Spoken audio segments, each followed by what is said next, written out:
Spring is here. 2020 is in the rear view mirror. In this video, I'm going to talk about what the market's going to do in 2021 and if you should invest in real estate or not.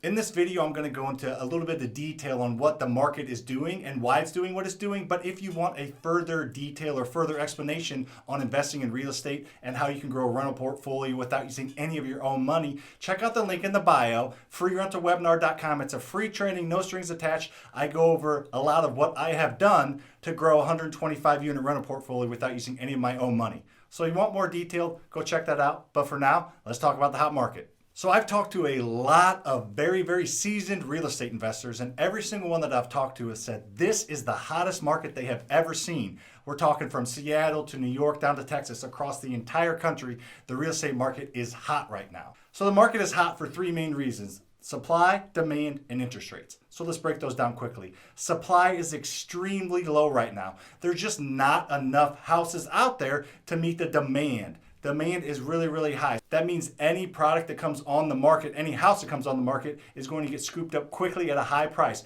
because there's just simply not enough good houses for the qualified home buyers that are looking to buy those houses. The more people looking and the less inventory out there means that those houses are going to go quick for a high price because someone's going to really want it. So someone's potentially going to be willing to pay more than that next person, then that next person, then that next person. So the fact that there's just not enough out there and there's still quite a few people looking makes it a hot market. The other part about that is interest rates are extremely low right now at like all-time historical lows. So people can afford more house for less monthly payment because their interest rates are so low. These aren't exact numbers, but this will kind of just portray why interest rates help so much. The fact that interest rates are like around 3 right now, as opposed to when they were 5%, even just a couple years ago, you can afford about $50,000 more of a house, meaning you can pay 50 grand more than you would have just a couple years ago, and your monthly payment is gonna stay the same because interest rates are so low. So to round that one part out, the fact that there is so few houses on the market and there's still a lot of people looking for houses and interest rates are so low, meaning people can afford more of a monthly payment. They can buy a bigger, nicer house, spend more money and still have that monthly payment, means the market is hot. And we'll talk about what the market's going to do, if it's going to cool off or it's going to stay hot. Before I get into what the market's going to do in 2021, hit that like button right there over there in that corner. Hit that like button and subscribe if you like seeing content about real estate investing from people who are actually investing. Spoiler alert, I think the market's going to be extremely strong for 2021 and potentially a year or two beyond that. I don't see a big crash coming anytime soon, and here's why. I've seen videos on YouTube when I was researching that people were predicting a crash in 2017, 2018. They just keep predicting a crash and eventually they're going to be right. Maybe. The reason 08 happened, let's do a quick history lesson, is because there was a lot of people living in houses they could not afford. The affordability factor was off the charts. People were living in a house that they were supposed to be making $200,000 to afford and they were making $100,000 or less. It was just simply out of whack. So there was a bunch of bad loans out there given to people that could not afford to make the payments. They could not afford to live in the house that they were living in.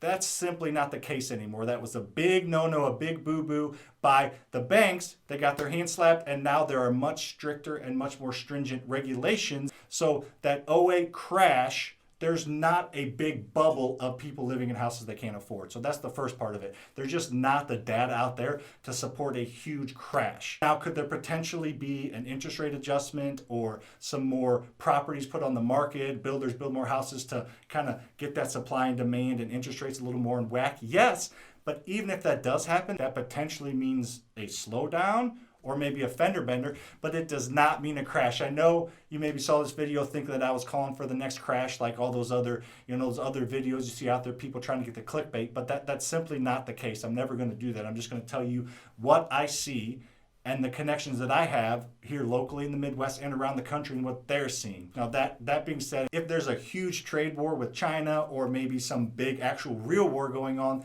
no one can predict that, so no one knows that could potentially cause somewhat of a fender bender or a crash. That being said, we've been through wars before and the real estate market has done just fine. So in my opinion, there's just not enough data out there to support a huge crash. Certain markets may get hit a little bit. On the coast, those seem to get hit a little bit first. But even that case, I mean, you're seeing a couple percent drop maybe at the worst case, but not this year. The market is projected to go up at least 10% this year, meaning if you buy a $200,000 house today, at the end of the year, it'll probably be worth around $215,000 to $220,000 without you doing anything. In the market, the appreciation of houses is expected to go up 10%. And that's why I love rentals, because if I own a rental and it goes up 10%, the tenant pays the note down. So the property goes up in value, what I owe goes down. So the spread grows and I get cash flow along the way. So I think now's as good as any time to invest in real estate. The only time you could potentially get hurt is if you're off on your numbers. If you overspend, if you think it's worth more than it is, or you don't know how much rehab it's going to actually take. If you do that, you definitely could get in trouble no matter what the market does. But I don't see the market taking a huge crash, making a lot of people go out of business or lose their business or file for bankruptcy. And the market doesn't actually move that quickly. The stock market dropped 30% in 2020 in March when COVID came out. The real estate market in a horrible year is going to drop 10% throughout the year, meaning 1% or less a month. So the real estate market's a much bigger ship to move. So if you're plugged into channels like this and you're following me on all my social media platforms and other people that are well informed and know what they're talking about, we'll see it kind of coming, and we can at least say we see something coming, see that ship turning. So in summary, the real estate market is on fire right now. I do not see anything, barring any major crazy crisis, which we just had last year, and the market's still doing fine. Regardless, I don't see any big data out there to support a huge crash. If you're wanting to invest in real estate, there is no time like the present. Just make sure you know your numbers. Make sure you know what it's going to be worth once it's fixed up. Make sure you know the repairs, and then just make sure you're being conscious of that and not overspending and not over leveraging yourself. Like anything else, if you invest wisely and if you know your numbers and if you are conservative and honest and look at the entire investment from an outsider's perspective and don't get emotionally attached, you should be fine, because the market's going to be there to back you up. Thanks for watching. If you got any value out of this, like I said earlier, please make sure to hit that like button and subscribe and comment. I'm the one that personally responds to all the comments. So if you have any questions, comment below in the comment section, and make sure you're following on all my social media platforms. See you on the next one.